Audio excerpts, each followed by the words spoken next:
welcome to the 116th edition of the Director's Communique.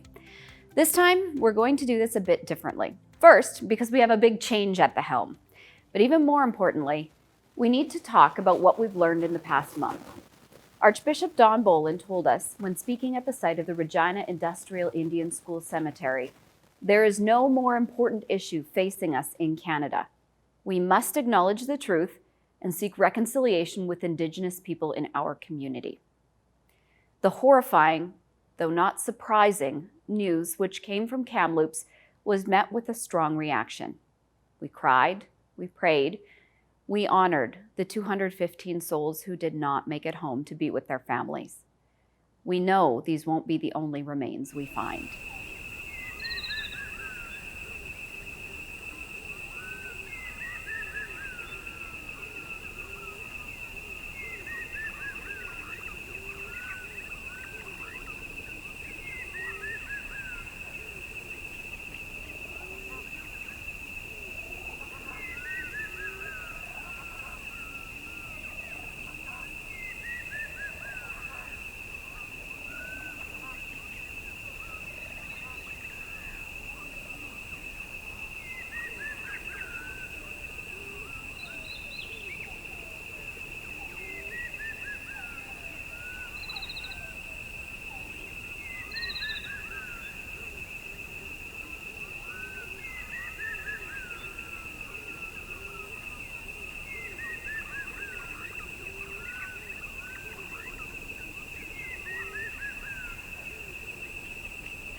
At the final directors' meeting of the school year, outgoing Director of Education Dom Sculia was honored for his time as our leader and his efforts in diversity, equity, and inclusion, particularly for his work on truth and reconciliation.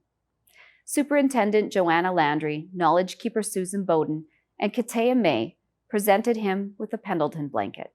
Preston Littleton and a lovely young lady named Avery sang an honor song. Dom? As always, thanks, Twyla. Words were not easy to come by for me in that moment. To have my final days with Regina Catholic Schools coincide with the processing of the discovery in Kamloops has added a level of emotion I certainly couldn't have expected. To have a Pendleton blanket with so much meaning presented to me at the directors' meeting was overwhelming. Listening to Preston Littleton and young Avery sing an honor song was so humbling. Thank you is such an insignificant phrase to match such a moment in my life. It's true that diversity, equity, and inclusion, as well as truth and reconciliation, are both very close to my heart. While this marks the end of my personal journey with Regina Catholic Schools, I know that this isn't the end of my education in DEI and reconciliation. I know it will be a continuing journey for Regina Catholic Schools as well. Allowing me to share my faith, my lifelong learning, and my passion for teaching has been humbling. I am grateful to everyone here at Regina Catholic Schools, to our knowledge keepers, our elders, our clergy, Archbishop Don, our teaching staff, support staff, CUPE staff, administrators, and community members and trustees for the role you have played in my life here over the last 5 years.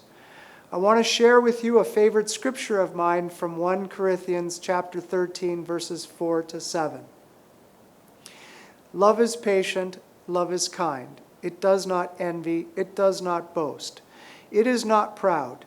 It does not dishonor others. It is not self-seeking. It is not easily angered. It keeps no record of wrongs. Love does not delight in evil, but rejoices with the truth. It always protects, always trusts, always hopes, always perseveres. I pray that each of you can love and be loved with patience, kindness, honor, and truth. May the Creator bless you with protection, and may you persevere whatever challenges come your way.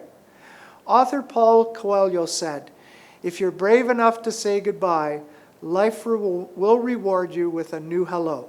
With prayers for many hellos, I now say goodbye. So I proudly hand over the proverbial baton to incoming Director of Education, Sean Chaste. Best wishes, Sean, as you return home and begin your own journey as leader of Regina Catholic Schools. May God always keep you in the palm of his hands. Sean? Thanks, Dom, and a very sincere congratulations on your retirement. I thank you for your humble efforts in this transition to help set me up for success. The past months have been filled with more trials, tribulations, and triumphs than any of us could have predicted some 18 months ago. As we've learned to cope with the challenges a global pandemic bestows upon the world, we've shown many characteristics. Perhaps the most obvious has been resilience. Resilience is a team sport. Resilience is the ability to face adversity and bounce back even stronger. Our students, staff, and families have demonstrated that ability time and again during the pandemic. As the saying goes, we've been flying the plane while building it. Except this time, we're flying it while building it, while the engine's on fire, the passengers are still boarding, and the pilot had not even started flight school. We had to figure this all out in a hurry and somehow still safely land the plane. I know this journey has been arduous, but that we have reached our destination, because over the past month, I've been able to walk the halls of each of our schools again. It was like coming home. Coming home from college and maybe your parents renovated the house a lot, turned your bedroom into a craft room or storage for their baseball card collection, but still home. Thank you for welcoming me back so warmly. You did it. You did what no other school division has had to do previously.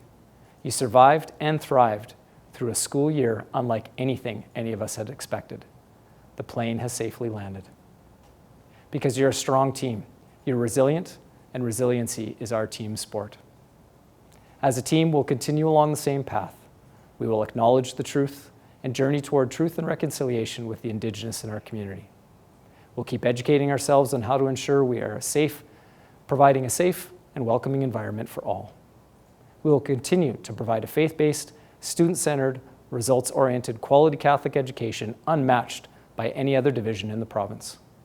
I'm honored to be back and look forward to our future connections. Thanks, Sean.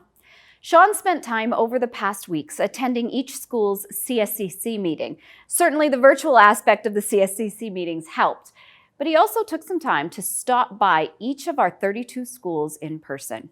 Most of the time, he was just saying hello to staff and students, walking the halls once again, and becoming reacquainted with Regina Catholic Schools. Of course, over at St. Nicholas, it wasn't that easy. They put him to work preparing snow cones for the students to stay cool. In early June, 3 of our high school administrators were surprised by a very meaningful presentation. Indigenous Education Coordinator Janine Whitehouse and Knowledge Keeper Roger Ross presented specially made ribbon shirts to Wade Hockle, Tyler Wright, and Tracy Fuchs. The shirts were a thank you for walking alongside Janine and Roger on the road of truth and reconciliation. They spoke about how these leaders embrace reconciliation in their professional and their personal lives. And it was a chance to support our leaders who model active allyship. Congratulations to Arkin Koff, grade 7-8 teacher at Deshay. Arkin was given the 2021 Knowledge Hook Impact Award for all the work he's put into using Knowledge Hook with his students to identify areas he needs to review and cover differently with his class, as well as the opportunity to see the areas in which his students are excelling. Back on June 8th, we marked a day of education for truth and reconciliation. St. Augustine Community School held a very creative event to acknowledge the occasion. Classes spent time outside on beautiful Treaty 4 territory. Following prayers, reflections, and meaningful discussions, the whole student body went outside to fly special kites. These kites were decorated with Indigenous art, patterns, and words of encouragement. Just as they lifted their prayers to our heavenly Creator, the wind lifted the kites high up in the air, soaring free as a message of hope. The Trades and Skills Construction Apprenticeship Program is the perfect blend of learning new skills and giving back to our community. Students earn high school credits, apprenticeship hours, and most importantly, they're able to make a positive contribution to society by having a role in building such important homes. For his dedication to working with Habitat for Humanity, Leopoldus' golden son, Jacob Fluter, earned a scholarship presented to him by his instructor, Dustin Heron. Congratulations. Well, thank you so much for your support for the Caps for Kids initiative in support of United Way Regina. Not only did we sell a lot of hats, but we also asked you to nominate your work bestie to win caps for each of you. Congratulations, yes again, to Arkin Koff, who nominated himself as well as his work bestie Sheldon Rieger at Deshay, also Marlene LaFortune and Jesse Gaudette at Miller with a pair of hats. Congratulations. Hey, who wants to take a look at the next 2 months on the calendar? Yeah, I know, we're all ready for a break. Well, July 1st is Canada Day, so we're all off that day. August long weekend means our 12-monthers have Monday, August 2nd off as a civic holiday. Class, the Catholic Leaders Annual Summer Seminar, has our division leadership team, school-based administrators, and coordinators gathering on August 25th and 26th. And then we all get to come together to kick off the new year with opening Mass on August 31st. September 1st is a Teachers Institute, and Thursday, September 2nd, we start welcoming our students back to school. From His Holiness Pope Francis, I join the Canadian bishops and the whole Catholic Church in Canada in expressing my closeness to the Canadian people who have been traumatized by shocking discovery of the remains of 215 children, pupils at the Kamloops Indian Residential School. These difficult times are a strong call for everyone to turn away from the colonial model and walk side by side in dialogue, mutual respect and recognition of the rights and cultural values of all the daughters and sons of Canada. We cannot break bread on Sunday if our hearts are closed to our brothers and sisters. We cannot partake of that bread if we do not give bread to the hungry. We cannot share that bread unless we share the sufferings of our brothers and sisters in need. Children are the future of the human family. All of us are expected to promote their growth, health, and tranquility. The current pandemic has reminded us that there are no differences or boundaries between those suffering. The time has come to eliminate inequality and to cure injustice that is undermining the health of the entire human family. And finally, kind people who deserve a hello: Maria Sines, Angus Hamilton, Caroline Sackville, Ray Arscott, Denise Zuck, Janine Whitehouse, May Denemy, Jerry Denemy, Roger Ross, and Preston Littleton. Thanks for being awesome just by being you, and hello. Thank you for hitting play once again on the Director's Communique. Until next year, I'm Twyla West.